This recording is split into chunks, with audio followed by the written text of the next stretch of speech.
구약시대의 이스라엘 백성들의 출애굽 사건을 살펴보면은 하나님은 모세를 바로에게 보내어 이스라엘 백성을 구원해내시는 과정에서 바로의 마음을 강팍케 함으로 말미암아 애굽 땅에 10가지 재앙을 내리십니다.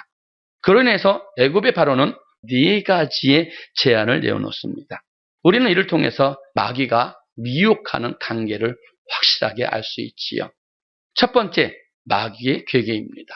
하나님께서는 애굽에서 나와서 광야에 가서 하나님을 섬기라고 모세를 통해서 말씀하시죠. 곧 하나님께 희생을 드리라고 명령하셨습니다.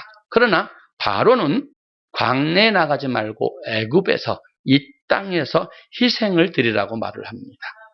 이는 하나님은 반드시 교회에 나가서 예배 드리라고 명하셨지만 마귀는 세상에서 아무 데서나 하나님께 예배 드려도 된다고 미혹하는 것입니다. 두 번째, 하나님께서 사흘 길정 광야로 깊숙이 들어가서 예배 드리라고 명령하셨는데 바로는 너무 멀리 가지 말라 미혹하는 것입니다. 세 번째는 하나님께서는 남녀노소 모두 데리고 사흘 길정 광야로 들어가서 하나님을 섬기라고 명령하셨지만 바로는 어린 자녀는 남겨두고 낭정들만 가서 섬기라고 합니다. 이는 어려서부터 하나님 말씀을 가르쳐서 말씀대로 살고 말씀대로 섬기라고 명하시지만 마귀는 어린 자녀는 두고 어린들만 가서 섬기도록 미혹한다는 것이에요. 네 번째, 하나님께서는 양과 소는 한 마리도 남기지 말고 다 데리고 와서 하나님을 섬기라고 명령하셨습니다. 출애굽기 10장 24절입니다. 바로가 모세를 불러서 이르되 너희는 가서 여호와를 섬기되 너희 양과 소는 머물러 두고 너희 어린 것은 너희에게 갈지니라. 아멘. 마귀는 어린 자녀까지 이제 교회에 데리고 가서 예배 드려라. 하나님 섬겨라. 그렇지만 양과 소는 머물러 두고 가라고 합니다. 이는 하나님은 몸으로 하나님을 섬길 뿐 아니라 제물로 하나님을 섬기라고 말씀하셨죠. 마귀는 몸으로만 열심히 하나님을 섬기고 물질로는 하나님을 섬기지 못하도록 미혹한다는 것입니다. 이처럼 마귀의 최후 계략은 제물로 물질로 하나님을 섬기지 못하는 것입니다. 그래서 마귀는 마지막 순간까지 우리의 마음에 재리의 유혹을 집어넣습니다. 성경에서 재리의 유혹의 말씀에 막혀서 온전히 결치지 못한 사람들이 많이 있습니다. 마태복음 19장, 마가복음 10장, 누가복음 18장에 나오는 부자 청년의 말씀 중에서 마가복음 10장 17절로 20절의 말씀을 보시겠습니다. 예수께서 길에 나갈 때 한 사람이 달려와서 꿇어앉아 묻자오되 선한 선생님이여 내가 무엇을 하여 영생을 얻으리까? 예수께서 이르시되 내가 어찌하여 나를 선하다 일컫느냐? 하나님 한 분 외에는 선한 이가 없느니라. 내가 계명을 안 하니 살인하지 말라, 간음하지 말라, 도둑질하지 말라, 거짓 증거하지 말라, 수교 취하지 말라, 내 부모를 공경하라 하였느니라. 여짜오되 선생님이여 이것은 내가 어려서부터 지켰나이다. 아멘. 청년이 달려나와서 주님 앞에 엎드려서 말합니다. 선생님이여 내가 무엇을 하여야 영생을 얻겠습니까? 라고 묻자 너 계명을 안 하니 내 계명을 알고 있구나 라면서 계명을 말하죠. 그 계명이 무엇입니까? 십계명, 율법을 말하고 있는 거예요. 그래서 영생길은 계명을 지켜야 합니다. 청년은 그 계명을 어려서부터 다 지켰다 그래. 이 말에 예수님이 이렇게 말씀하시죠. 마가복음 10장 21절입니다. 예수께서 그를 보시고 사랑하사 가라사대 내가 오히려 한 가지 부족한 것이 있으니 가서 내 있는 것을 다 팔아 가난한 자를 주라. 그리하면 하늘에서 보화가 내게 있으리라. 그리고 와서 나를 쫓으라 하시니. 아멘. 예수님 청년을 사랑하사 내게 한 가지 부족한 것이 있으니 가서 내 있는 것을 다 팔아 가난한 자를 주고 나를 쫓으라 하셨습니다. 그 말씀에 청년은 어떻게 하였는지 마가복음 10장 22절의 말씀. 그 사람은 재물이 많은 거로 이 말씀을 인하여 슬픈 기색을 띠고 근심하여 가니라. 아멘. 여러분 이 청년은 어려서부터 하나님의 계명을 철저히 다 지킨 사람으로 복을 많이 받았습니다. 그러나 재물이 많은 거로 근심하며 갔다고 합니다. 이는 재리의 유혹, 곧 재물의 욕심에 말씀이 막혀 결실하지 못하는 것입니다. 이외에도 성경 창세기부터 계시록의 말씀에는 재리의 유혹에 넘어진 사람들을 하나님께서 심판하심을 많이 보여주고 있지요. 출애굽기 32장에서는 이스라엘 백성들이 출애굽에서 얼마 나오지 않아서 우상과 하나님을 같이 섬기잖아요. 금송아지 만들지. 두 주인을 섬기면 안 된다는 거예요. 두 주인을 섬긴 사람은 다 멸망했다. 민수기 22장부터 25장에서는 발람 선지자가 불의의 싹을 쫓아가다가 결국은 칼에 죽어버립니다. 여호수아 7장 16절 26절에는 아간이 하나님께 바쳐진 물건을 다시 취했다가 그 일가족이 다 멸망받습니다. 열왕기 5장 20절 27절 보면 엘리사의 사환 게하시가 은 한 달란트와 옷 2벌을 취했다가 문둥병 걸리는 저주를 받습니다. 마태복음 19장 16절로 24절의 말씀은 예수님은 어떻게 하여야 영생을 얻습니까? 라는 질문에 부자 청년의 내 있는 것을 다 팔아 가난한 자를 주고 날 따르라는 말씀에 재물이 많은 거로 근심에 떠나는 모습을 보시고 약대가 바늘기로 들어가는 것이 부자가 천국에 들어가는 것보다 더 쉽다고 말씀하셨습니다. 사도행전 5장에는 아나니와 삽비라가 땅 판 값 얼마를 감추어 주었어요. 그래서 성령을 속이다가 둘 다 죽어버렸습니다. 이처럼 재리의 유혹에 빠진 자들은 하나같이 하나님의 심판을 피할 수가 없었습니다. 그래서 디모데전서 6장 9절 10절에 이렇게 말씀하십니다. 부하려 하는 자들은 시험과 올무와 여러 가지 어리석고 해로운 정욕에 떨어지나니 곧 사람으로 침륜과 멸망에 빠지게 하는 것이다. 돈을 사랑함이 일만하게 뿌리가 되나니 이것을 사모하는 자들이 미혹을 받아 믿음에서 떠나 많은 근심으로써 자기를 찔렀도다. 아멘. 부하려는 자들은 침륜과 멸망에 빠지게 하는 시험과 올무와 여러 가지 어리석고 해로운 정욕에 떨어지게 된다. 더 나아가 돈을 사랑하는 것은 일만 악의 뿌리가 되며 이런 자들은 미혹을 받아 결국에선 믿음에서 떠나게 된다. 그러므로 추수 때 30배, 60배, 100배의 결실을 맺기 원한 좋은 밭이 되기 위해서는 우리는 반드시 우리의 마음에서 재리의 유혹을 철저히 물리쳐야 합니다. 세상의 염려, 입을 것, 먹을 것, 마실 것, 육적인 생각에서 영적인 생각으로 바뀌어야 됩니다. 또 물질로 인해서 탐심, 그 유혹을 물리쳐야 합니다. 세 번째, 일락, 곧 향락, 호색의 가시를 빼야 합니다. 여러 배로 결실하는 좋은 밭이 되기까지 재리의 유혹과 함께 다루는 것이 음행의 유혹입니다. 이 역시 출애굽 시대 이스라엘 자손의 출애굽 통해서 살펴보면은 민수기는 구원받은 이스라엘 백성들이 38년 동안 광야 생활하는 내용입니다. 그 중에서 민수기 11장부터 25장까지는 광야 38년 이스라엘 백성이 하나님 앞에 범죄하여 심판받은 사건들을 기록하고 있습니다. 그 사건들 가운데 제일 마지막 사건이 민수기 11장의 메추라기 사건으로서 이 사건은 세상을 끊고 교회에 깊숙이 들어간 것을 교훈하는 사건입니다. 민수기 12장에 미리암이 문둥병 걸린 사건은 주의 종의 허물을 들추어냄으로 말미암아 받는 고통이었습니다. 민수기 13장과 14장은 가나안 땅 정탐 사건을 말합니다. 하나님의 말씀을 믿지 않고 순종하지 아니함으로 말미암아 고통받는 사건입니다.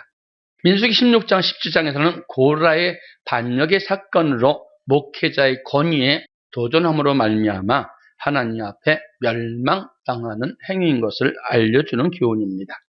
민수기 21장의 놋뱀 사건은 하나님의 말씀을 시험하지 말라는 사건입니다. 마지막으로 민수기 22장 25절 사건이 발람 선지자의 사건입니다. 불의의 싹에 눈이 어두워져서 이스라엘 백성들 앞에 올무를 놓아서 이스라엘 백성들로 하여금 우상의 재물을 먹게 하고 여자들과 행음하게 하는 사건을 기록하고 있습니다. 민수기 25장 1절로 3절의 말씀입니다. 이스라엘이 시딤에 머물러 있더니 그 백성이 모압 여자들과 음행하기를 시작하니라. 그 여자들이 그 신들에게 제사할 때 백성을 청하며 백성이 먹고 그들이 신들에게 절함으로 이스라엘이 바알불에게 부속된지라 여호와께서 이스라엘에게 진노하시니라. 아멘. 이처럼 이스라엘 백성은 우상에 절하는 영적 간뿐 아니라 모압 여인과 행음하는 육적인 간음까지도 행하였으므로 이 일로 인해서 하나님께서 크게 진노하셨다는 것은 지옥 보내셨다는 말씀입니다. 그런데 그 사람들 또한 민수기 25장 9절입니다. 그 연병으로 죽은 자가 24,000명이었더라. 아멘. 하나님께서 이와 같이 음행하는 자들을 용서치 아니하시고 멸하셨습니다. 그런데 우리가 여기서 주목해야 할 것은 이때가 애굽에서 나온 지 40년째 되었고 여리고 맞은편 모압 땅은 가나안 땅을 바로 눈앞에 두고 당하는 사건이었습니다. 그런데 이스라엘 백성 가운데 많은 이들이 음행의 유혹에 넘어가서 연병에 죽었습니다. 이 사건이 주는 의미는 좋은 밭에 결실되기 전에 누구에게나 음행의 유혹이 찾아올 수 있다는 것을 교훈하고 있는 것입니다. 성경은 여러분 다른 죄는 몸 밖에서 이루어지는 것입니다. 음행 사건만은 자기 몸에서 죄를 짓는 것으로 말미암아 이는 하나님께서 성령의 전을 더럽히는 행위라고 말씀하고 있습니다. 고린도서 6장 15절로 20절의 말씀이지요.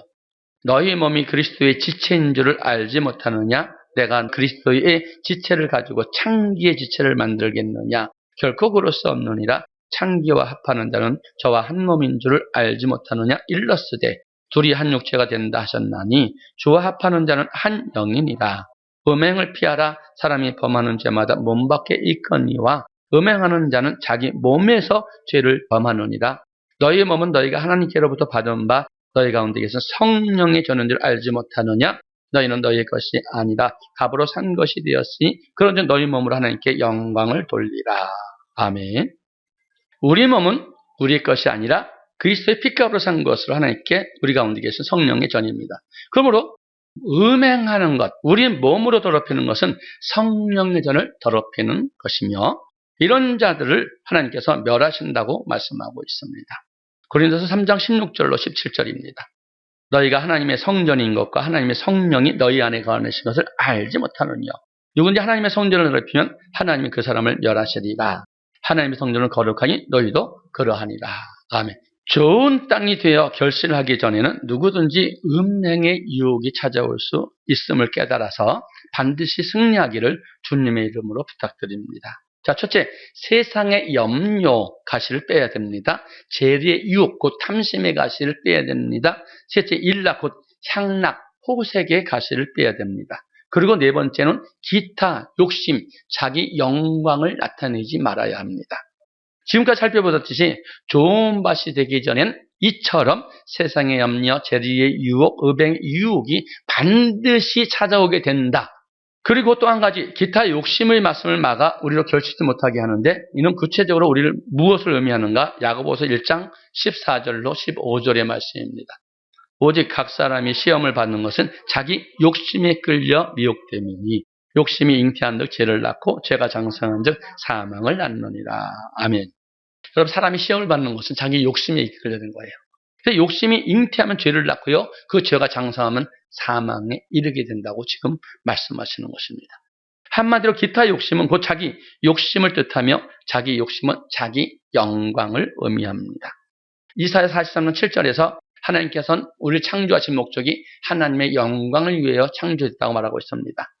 이사야 42장 8절에서는 하나님의 자기 영광을 누구에게도 뺏기지 않는다고 말씀하고 있어요. 고린도서 10장 31절에서는 먹든지 마시든지 무엇하든지 하나님의 영광을 위하여 하라고 말씀하고 있습니다. 그러므로 성경은 하나님의 뜻과 달리 자기의 영광을 구하다가 하나님 앞에 심판을 받고 멸망받은 사람이 여러 곳에 기록되어 있지요. 여러분 루시퍼는 왜 마귀가 되었습니까? 그는 교만하고 하나님 앞에 자신과 비기려고 하다가 결국은 마귀가 되었지요. 아담과 하와가 선악을 알게 하는 나무의 실과를 따먹는 이유가 뭐예요? 마귀가 그렇게 말하죠.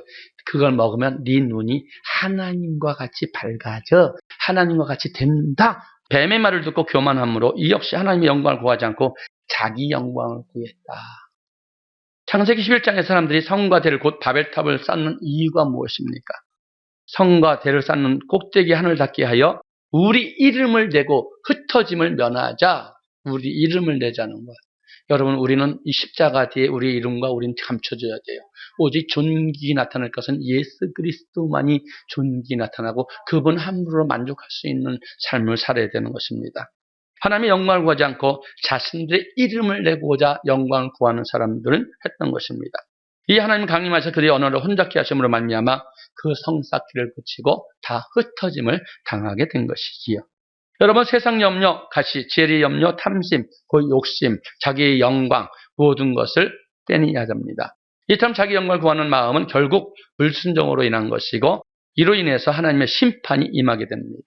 그래서 욕심이 잉태함으로 말미암아 죄를 낳고 죄가 장성하여 사망에 이른다는 것을 명심하시기 바랍니다. 그러므로 여러분, 여러 배로 결실하는 좋은 밭이 되기를 원하신다면 자기의 영광의 유혹을 철저히 물리치고 오직 예수님만 존귀히 나타내야 될 줄 믿습니다. 네 번째, 좋은 밭입니다. 하나님 밭의 성도는 추수 때 결실하기 위해서는 반드시 하나님의 말씀만을 받아야 됩니다. 다른 말 받으면 안 됩니다. 하나님 말씀이 일을 하다고 해서 말씀을 낭독하고 해석해 주는 말씀만 받아야 합니다. 좋은 밭이 결실되기 위해서는 반드시 길가와 돌밭과 가시밭길을 지나야만 합니다. 그러나 가시밭을 지났다고 해서 모두 좋은 밭이 되는 것은 아닙니다. 마태복음 13장 23절의 말씀해 보십니다. 좋은 땅에 뿌렸다는 것은 말씀을 듣고 깨닫는 자니 결실하여 혹 100배, 혹 60배, 혹 30배가 되느니라 하시더라. 아멘. 좋은 땅에 뿌렸다는 것은 말씀을 듣고 깨닫는 자다. 믿고 행하는 자다라는 것입니다. 이런 사람이 혹 100배, 60배, 30배로 결실하는 자라고 말씀하며 누가복음 8장 15절. 좋은 땅에 있다는 것은 착하고 좋은 마음으로 말씀을 듣고 지키어 인내로 결신하는 자니라. 아멘. 착하고 좋은 마음으로 말씀을 듣고 깨닫는 것에 그치지 않고 깨닫는 말씀을 지켜 끝까지 인내로 결신하는 자가 좋은 밭이라는 것이지요. 그렇다면 착하고 좋은 마음으로 말씀을 듣는다는 것은 어떤 의미인가? 신명기 5장 25절로 29절입니다. 이제 우리가 죽을 까닭이 무엇입니까? 이 큰 불이 우리를 삼킬 것이요 우리가 우리 하나님 여호와의 음성을 다시 들으면 죽을 것이라. 무릇 육신을 가진 자가 우리처럼 사시는 하나님의 음성을 불 가운데서 바람을 듣고 생주는 자가 누구니까? 당신은 가까이 나가서 우리 하나님 여호와의 하시는 말씀을 다 듣고 우리 하나님 여호와의 당신에게 이르시는 것을 다 우리에게 전하소서. 우리가 듣고 행하겠나이다 하였느니라. 여호와께서 너희가 내게 말할 때 너희의 말하는 소리를 들으신지라. 여호와께서 내게 이르시되 이 백성이 내게 말하는 그 말소리를 내가 들은즉 그 말이 다 옳도다. 다만 그들이 항상 이 같은 마음을 품어 나를 경외하며 나의 모든 명령을 지켜서 그들과 그 자손의 영원히 복받기를 원하노라. 아멘. 그러면 하나님께서는 이스라엘 백성을 애굽에서 인도해내시고 홍해 광야의 길 거쳐서 시내 광야로 이끄십니다. 그리고 시내산 앞에서 장막을 치고 그들과 언약을 맺으셨지요. 시내산 불 가운데 강림하셔서 직접 음성으로 언약의 말씀을 반포하시는데 신명기 5장 19절. 다만 그들이 항상 이 같은 마음을 품어 나를 경외하며 나의 모든 명령을 지켜서 그들과 그 자손이 영원히 복받기를 원하노라. 아멘. 항상 이 같은 마음은 하나님의 말씀의 주의종을 통해서 선포되면 그 말씀을 항상 뒤죽고 돌림으로 하나님의 말씀으로 듣고 복종하는 마음이라는 것입니다. 그리고 그 같은 자세로 말씀을 받게 하시면 그들로 하나님을 경외하여 그 명령을 지켜서 그들과 그 자손이 영원히 복을 받게 하기 위함이라는 것입니다. 또 빌립보서 2장 5절에서는 우리 안에 그리스도 예수의 마음을 품으라고 말씀하고 있죠. 그리스도 예수의 마음을 품으라. 이런 근본 하나님의 본체시나 예수님의 말씀 받을 때도 사람의 모양으로 받아서 하나님 말씀에 순종했다는 거예요. 예수님도 하나님이시지요. 근데 그분은 하나님이시지만 사람으로 오셨어요. 그래서 아버지 말씀에 죽기까지 복종한 것이죠. 그래서 사람은 하나님 말씀에 죽기까지 복종해야 돼요. 그것이 예수 그리스도께서 우리에게 주시는 마음이에요. 빌립보서 2장 5절에 8절까지 말씀입니다. 너희 안에 이 마음을 품으라. 곧 그리스도 예수의 마음이니 그는 근본 하나님의 본체시나 하나님과 동등됨을 취할 것을 여기지 아니하시고 오히려 자기를 비어 종의 형체를 가져 사람들과 같이 되었고 사람의 모양으로 나타나셨으며 자기를 낮추시며 죽기까지 복종하셨으니 곧 십자가에 죽으심이다. 아멘. 여러분, 예수님은 하나님이십니다. 그럼에도 예수님은 하나님의 말씀에 죽기까지 복종하고 죽으셨습니다. 이처럼 죽기까지 하나님의 말씀에 복종하는 것은 예수님의 마음이다. 그 마음 품을 때 빌립보서 2장 12절에 이렇게 우리에게 말씀하십니다. 그러므로 나의 사랑하는 자들아, 너희가 나 있을 때뿐 아니라 더욱 지금 나 없을 때도 항상 복종하여 두렵고 떨리면 너희 구원을 이루라. 아멘. 이뤄볼 때 착하고 좋은 마음으로 말씀을 받는다는 것은 하나님의 말씀을 두렵고 떨림으로 받고 그 말씀에 죽기까지 복종하는 것임을 알 수 있습니다. 그런데 좋은 땅, 곧 결실한 자가 되기 위해서는 그 말씀에 한 번 복종하는 것이 아니라 주님 앞에 설 때까지 끝까지 인내로 복종해야 합니다. 그렇다면 하나님 말씀을 받는 우리는 왜 꼭 좋은 밭의 말씀을 받아 30배, 60배, 100배의 결실을 맺어야 할까요? 예수님은 씨 뿌리는 비유를 통해서 밭의 가르치를 말씀하십니다. 그 이유를 정확히 가르쳐 주셨지요. 마태복음 13장 24절로 28절입니다. 예수께서 그들 앞에 또 비유를 베풀어 그래서 천국은 좋은 씨를 제 밭에 뿌린 사람과 같더니 사람들이 잘 때 그 원수가 와서 곡식 가운데 가라지를 덧뿌리고 갔더니 싹이 나고 결실할 때 가라지도 보이거늘 집주인이 종들이 와서 말하되 주여 밭에 좋은 씨를 심지 아니하니까 그러면 가라지가 어디서 생겼나이까? 주인이 가로되 원수가 이렇게 하였구나. 종들이 말하되 그러면 우리가 가서 이것을 뽑기를 원하시나이까? 아멘. 천국은 하나님의 말씀을 제 밭에 뿌린 사람과 같다고 말씀하셨지요. 여러분, 주인은 분명 좋은 씨를 여러분 밭에 뿌렸습니다. 그런데 사람들이 잘 때에 그 원수가 와서 곡식 가운데 가라지를 덧뿌리고 갔다. 하나님의 말씀 위에 사람의 생각과 사람의 사상을 덧뿌리고 갔다. 그러니까 가라지가 됐다. 여러분이 나태해졌을 때, 잘 때, 그래서 결실할 때 가라지도 보이자 종들이 주님께 묻습니다. 주여 밭에 좋은 씨를 심지 아니하였나이까? 그러면 이 가라지가 어디서 생겼나이까? 묻습니다.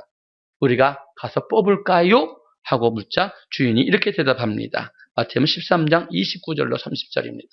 주인이 가로되 가만두어라. 가라지를 뽑다가 곡식까지 뽑을까 염려하노라. 둘 다 추수 때까지 함께 자라게 두어라. 추수 때 내가 추수꾼에게 말하기를 가라지를 먼저 거두어 불사르게 단으로 묶고 곡식은 모아 내 곡간에 넣으라 하리라. 아멘.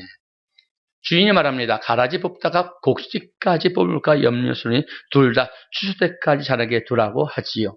그리고 추수 때 추수꾼들이 먼저 가라지는 거두어 불사르고 나중에 알곡은 곡간에 드린다고 말합니다.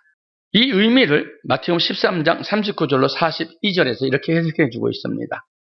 가라지를 심은 원수는 마귀요 추수 때의 세상 끝이요 추수꾼들은 천사들이니 그런지 가라지를 거두어 불에 사르는 것 같이 세상 끝에도 그러하리라. 인자가 그 천사들을 보내리니 저희가 그 나라에서 모든 넘어지게 하는 것과 또 불법을 행하는 자들을 거두어내어 풀무불에 던져 넣으리니 거기서 울며 이를 갈미 있으리라. 아멘. 추수 때는 세상 끝이요 추수꾼은 천사들을 말합니다.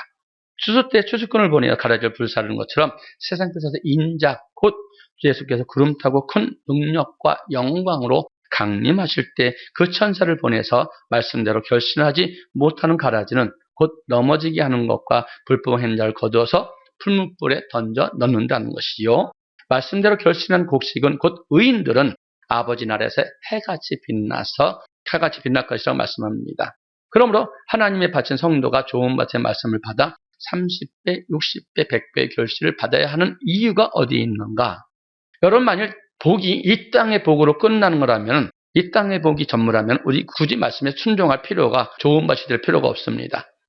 그러나 우리가 좋은 밭이 되어야 하는 궁극적인 이유는 추수 때 곧 세상 끝에 예수께 다시 오실 때 아무 결실도 없는 가라지로 나타나면 풀무불에 던져서 지옥 갈 수밖에 없기 때문에 반드시 우리는 착한 밭이 되고 말씀받아서 결실을 맺어야 된다는 것이지요. 그래서 그 이유가 그것이에요. 여러분 에스겔 33장에 보면요. 하나님께서 의인과 악인에 대해서 심판하는 내용이 기록되어 있습니다. 그곳에는 한 번 의인이 영원한 의인이요 한 번 악인이 영원한 악인이 아니다. 에스겔 33장 18절 19절의 말씀입니다. 만일 의인이 돌이켜 그 의에서 떠나 악을 지으면 그가 그 가운데서 죽을 것이고 만일 악인이 돌이켜 그 악에서 떠나 법과 의대로 행하면 그가 그리로 인하여 살리라. 아멘. 여러분 지금이 의인이라 할지라도 그 의에서 떠나 악을 행하면 그 사람 이전에 행한 의는 아무 유익이 없어요. 아무 유익이 없으며 지금 행하는 악으로 인해 그가 죽게 된다고 말씀하고 있지요. 그러나 반대로 지금은 악인이지만 그가 악에서 떠나 법과 의대로 행하면 그가 행하는 그 의로 말미암아 살게 된다는 말씀입니다. 지금 비록 가라지지만 추수 때에는 곡식이 될 수도 있고 반대로 지금 곡식이지만 추수 때 가라지가 될 수도 있다. 빌립보서 3장 12절로 14절입니다. 내가 이미 얻었다 함도 아니요 온전히 이뤘다 함도 아니라 오직 내가 그리스도 예수께 잡힌 바 된 그것을 잡으려고 쫓아가노라.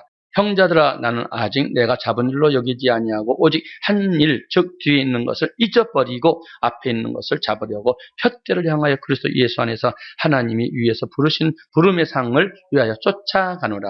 아멘. 사도 바울이에요. 이미 얻었담도 아니요 온전히 이뤘담도 아니라 오직 그리스도 예수에 잡힌 바 되어 지금도 쫓아간다고 합니다. 아직 잡은 줄로도 여기지 않고 앞에 있는 것을 잡으려고 오직 푯대를 향하여 예수 안에서 하나님께서 위에서 부르신 부르심의 상, 천국의 상을 위해서 쫓아간다고 고백하지요. 그러므로 사랑하는 여러분, 여러 배로 결산한 좋은 밭이 되기 원하신다면 말씀대로 복종하되 한두 번 복종하는 것이 아니라 내 장막을 벗을 때까지, 주님 만날 때까지, 끝까지 주님 앞에 설 때까지 복종하셔서 30배, 60배, 100배 그 이상으로 결실하는 저와 여러분 되기를 축원합니다. 말씀 냈습니다. 하나님은 주의 종을 통해서 하나님의 백성들에게 말씀을 뿌리십니다. 그래서 성경은 주의 종 곧 목회자는 하나님의 동역자들이요 성도는 하나님의 말씀을 받는 밭이라고 말씀합니다. 그런데 기억해야 할 것은 모든 말씀이 좋은 밭에 떨어져서 결실하는 것이 아니라 길가나 돌밭이나 가시밭이 있습니다. 그리고 좋은 밭이 있습니다. 반드시 좋은 밭에 떨어져서 30배, 60배, 100배의 결실을 거둬야 합니다. 따라서 세상 끝날 때 불사람을 당하는 가라지가 되지 않기 위해서 우리는 환난과 핍박과 궁핍 속에서도 모든 말씀에 순종함으로 결실을 맺는 좋은 밭이 되어야 할 것입니다. 그러기 위해서 우리는 항상 너는 과연 어떤 밭인가? 어쩌든지 우리는 항상 깨어 있어서 착하고 좋은 마음으로 말씀을 받고 어떤 말씀이든지 내 마음판에 받았다면 그 말씀에 모두 복종함으로 이 땅에 주신 복받아 누리고 반드시 천국에 입성하는 저와 여러분 되기를 축원합니다.